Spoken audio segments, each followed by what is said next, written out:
አንድ አምላክ በሚሆን በአብ በወልድ በመንፈስ ቅዱስ ስም አምነን መታሰቢያውን ከሚያደርጉ በስሙ ከሚታመኑ በቃል ኪዳኑ ከሚማጸኑ ከወንዶችና ከሴቶች አገልጋዮቹ ጋር ለዘላለሙ በእውነት ጸንታ ትኑርና አባታችን ዘርዓ ቡሩክ የተጋደለው ገድል ነው። ዳግመኛ ብፁዕ አባታችን አቡነ ዘርዓ ቡሩክ ጺማ በምትባል ቅድስት ሀገር ውስጥ ሳለ ካደረጋቸው ድንቅ ድንቅ ታምራቶች ጥቂቶችን እናገራለን።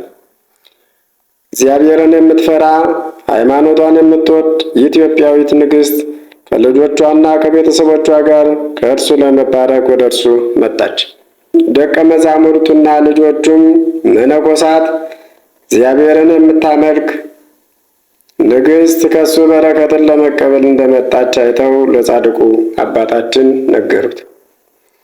ጻድቁ አባታችንም ሰምቶ ሄዱና ጠርታችሁ እኔ ካለሁበት ቤት አስገቧት ብሎ ልጆችን አዘዛቸው። ያቺ ንግሥትም እግዚአብሔርን የምታመልክና ሃይማኖቷን የምትወድ ትልቅ ሴት ናትና ከውጭ አታቁሟት አላቸው። እነርሱም ሄደው ጠርተው ጻድቁ አባታችን ወዳለበት ቤት አመጧት። እርሷም ሄዳ በፊቱ ቆመችና በትሕትና እና በፍቅር ከእግሩ በታች ወድቃ ሰገደችለት። አባቴ ሆይ ባርከኝ፣ ከእኔ ጋር የመጡትንም ልጆችንና ቤተሰቦችንም ባርክልኝ ብላ በመንፈሳዊ ሰላምታ እጅ ነሳቸው። የሕግ መምህር በረከትን ይሰጣልና ታምራትን ወደ ማድረግ ይሄዳልና አለችው። ያን ጊዜ ጻድቁ አባታችን ባርኮ ባጠገቡ አስቀመጣት።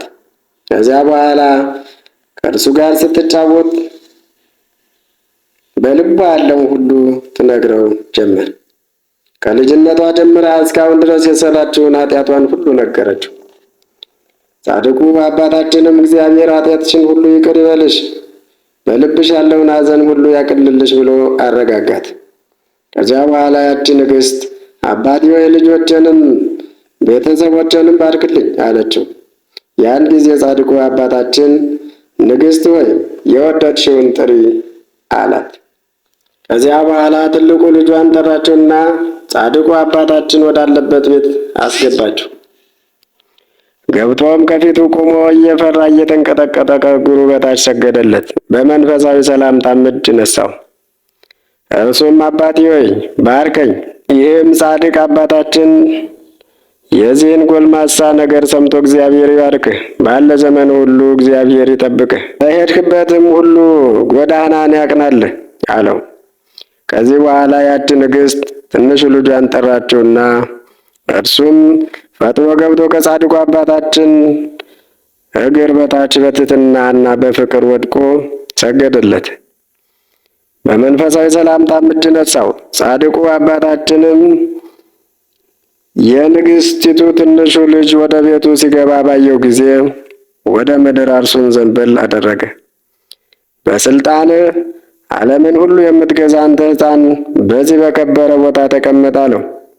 ሕፃኑም አባቴ ሆይ ባርከኝ አለው። ጻድቁ አባታችንም የዚህን ሕፃን ነገር ሰምቶ እግዚአብሔር ይባርክህ፣ ልቦናህንም ያቅናልህ፣ ከክፉ ነገር ሁሉ ይጠብቅህ አለው።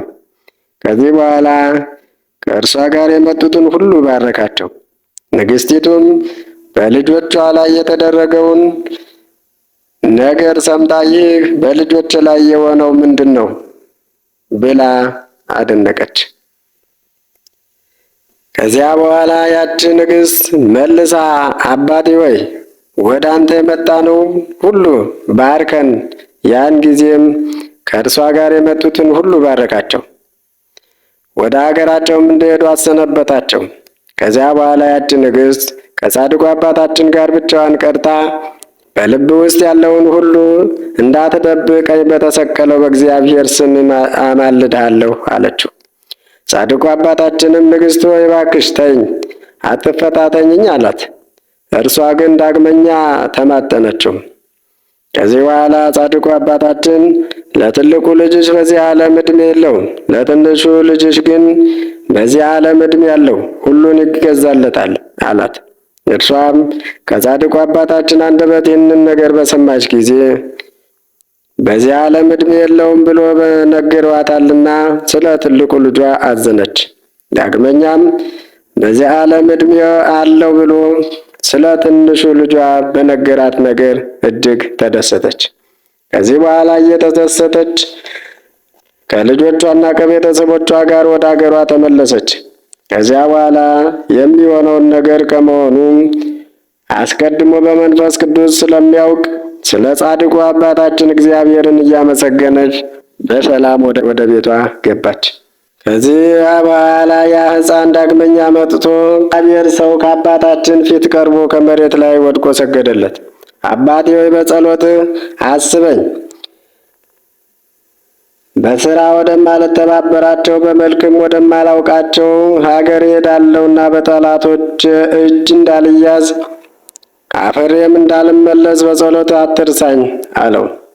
ጻድቁ አባታችንም ይህንን ነገር ከዚያ ሕፃን ሰምቶ አንተ በጠላቶች እጅ አትወድቅም፣ ዓለምን ሁሉ ድል ትነሳለህ፣ ዓለም ሁሉ በስልጣንህ ትገዛለህ እንጂ አፍረህ ወደ ኋላ መመለስ አትችልም አለው። ጥቂት ወራት በኋላ ግን እንኳን ደጅ የሚጠኑልህን እኔንም አባቴ ስትለኝ ኖረ በስልጣን ይዘህ ታስረኛለህ አለው። ከእግዚአብሔር ሰው ከጻድቁ አባታችን አንደበት ይህንን ነገር ሰምቶ ፈጽሞ ደነገጠ። አባቴ ሆይ እንዲህ ያለ ነገር ለምን ትናገራለህ አለው። ያ ጻድቁም አባታችን ልጄ ሆይ ዛሬ የነገርሁህን ይህ ነገር በኋላ እንደማይቀር እወቅ አለው። ጻድቁ አባታችንም የነገረውን ሰምቶ ወደማያውቃቸው ሰዎች አገር ሄዶ ጥቂት ቀን ተቀመጠ። ከዚያ በኋላ ወደ እናትና አባቱ አገር በሰላም ተመለሰ። እናትና አባቱም በደስታ ተቀበሉት። ከጥቂት ቀን በኋላ ያ ሕፃን ስልጣን አገኘ። ዓለሙን ሁሉ በስልጣኑ ገዛ።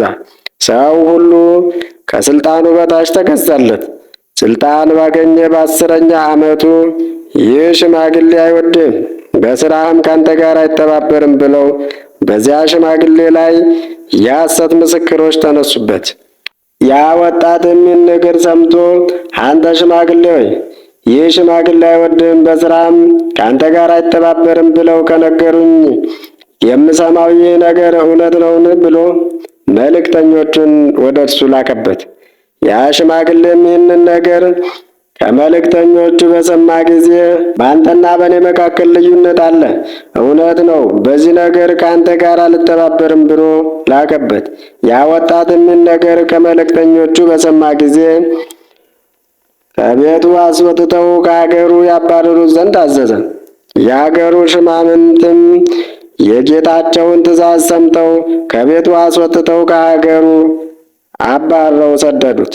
ያ ሽማግሌ ግን በሰማ ጊዜ አልፈራም፣ ሐዘንም አልተሰማውም። እናትና አባቱን፣ ልጆቹን፣ እርሻውን፣ ዘመዶቹን፣ ገንዘቡን ያልተወ ለእኔ ሊያገለግለኝ አይችልም ተብሎ በወንጌል እንደተነገረ ያውቃልና ይህ ነገር ሰምቶ ከቤት ወጥቶ አገሩን ትቶ ሲሰደድ አልፈራም፣ አላዘነም። አገር ለአገር ይዞር ነበር እንጂ። እንዲህም ሆኖ 2 ዓመት ኖረ። ከዚያ በኋላ በዚህ ሽማግሌ ላይ ሁለተኛ ጠላቶች ተነሱበት፣ ይዘውም ወደ ጌታቸው ወሰዱት። ከዚያ ደርሰው ይህ መነኩሴ ልዩ ትምህርት ሲያስተምር አገኘነው ብሎ ለንጉሡ ነገሩት። ንጉሡም ይህን ነገር ሰምቶ አባቴ ሆይ ይህ የምሰማው ነገር እውነት ነውን? ብሎ ጠየቀው። ጻድቁም አዎ የነገሩ ነገር ሁሉ እውነት ነው አለው። ንጉሡም ከዚያ ጻድቅ አንደበት ይህን ነገር ሰምቶ ወደ እስር ቤት እንዲያስገቡት አዘዘ። ያለ አንድ ተላላኪ በስተቀር ማንም ሰው እንዳያገባ ከለከለ። በእስር ቤቱ ውስጥም ፀሐይ ሳያይ ከቤትም ወደ ውጭ ሳይወጣ 5 ዓመት ኖረ። ከ5 ዓመት በኋላ በጉባኤ ምክንያት ከእስር ቤት እንዲያወጡት አዘዘ። የእስር ቤቱ ዘበኞችም የንጉሡን ትእዛዝ ሰምተው ከእስር ቤቱ አወጡት። ወደ ሀገሩም ወስደው ክርስቶስ ስም አምነው የተሰደዱትን ቅዱሳንን ወደ ተሰበሰቡበት አደባባይ አደረሱት። ከዚያም የተሰደዱት እና ያልተሰደዱት ጉባኤ አደረጉ። ጉባኤያቸውንም እውነት አልነበረም። ነቢዩ ኢሳይያስ እግዚአብሔር በእኔ ላይ ባለ በመንፈስ ቅዱስ አዋሃደኝ ለድሆችም ወንጌልን እሰብክ ዘንድ ላከኝ እንዳለ ማኅፀኗ በእርሷና የከበረ ተዋሕዶውን በመስቀል ከማርያም የተወለደውን ፍጹም ሰው አምላክ ብለው በክርስቶስ ስም አምነው የተሰደዱለትንም አይተው ጉባኤያቸው እውነት እንዳልሆነ አውቀው ዳግመኛ ተሰደዱ። የሃይማኖት ለዋጮች ሐሰተኛ ጉባኤያቸውን አፈረሱ። ከዚያ በነጋውም ከጉባኤው አለቃ ይህን የእግዚአብሔር ሰው ለብቻው ጠርቶ በጉባኤው የወሰናት ይህች ሃይማኖት ወደድሃትን ብሎ ለብቻው ጠየቀው። ያ የእግዚአብሔር ሰው ስለ እርሷ 5 ዓመት በታሰርሁላት፣ እርሷንም በመውደድ የ2 ዓመት እንደ ወፍ ከተራራ ወደ ተራራ እንደ ተንከራተትኩላት በተሰደድኩላት በሃይማኖቴና እኖራለሁ እንጂ ሃይማኖትን አልፈልግም አለው። የጉባኤው አለቃ ይህንን ነገር ሰምቶ አባቴ ሆይ እንደ ወደድክ ተቀመጥ፣ ከአንተ ጋር ካለው በቀር ማንም ሰው አይድረስ አለው። እኔም ማደሪያ የሆኑህ ዘንድ ብዙ ቤቶች እሰራላለሁ፣ ለመታሰቢያ ርስት እንዲሆን ሰፊ መሬትን እሰጣለሁ አለው። የእግዚአብሔር ሰው አባታችን አቡነ ዘርአብሩክ ይህንን ነገር ሰምቶ የጉባኤውን አለቃ መጠለያ እንዲሆነኝ ቤት ልትሰራልኝ አልፈልግም፣ ለመታሰቢያና ለልጆች የሚሆን ርስትም አልሻም አለው። ይህንንም ነገር ሰምቶ በወደድኸው ኑር ብሎ አገሩን ይሄድ ዘንድ አሰናበተው። ያም የእግዚአብሔር ሰው ወጥቶ እግዚአብሔር ወደ ፈቀደለት ቦታ ደርሶ በውስጧ ጥቂት ቀን ተቀመጠ።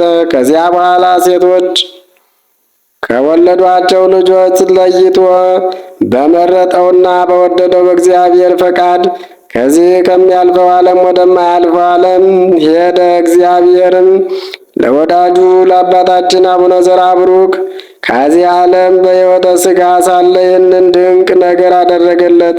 እንደዚሁም ባለ በዘመናችን እንደርሱ እግዚአብሔር ታምራትን ያድርግልን። ከሐዘናችን ጊዜ በጻድቁ አባታችን በአቡነ ዘርአብሩክ ጸሎትና ልመና መታሰቢያውን ከሚያደርጉ ከልጆቹና ከልጅ ልጆቹ ከወንዶችና ከሴቶች አገልጋዮቹ ጋር ለዘላለሙ ጸንታ ይኑር።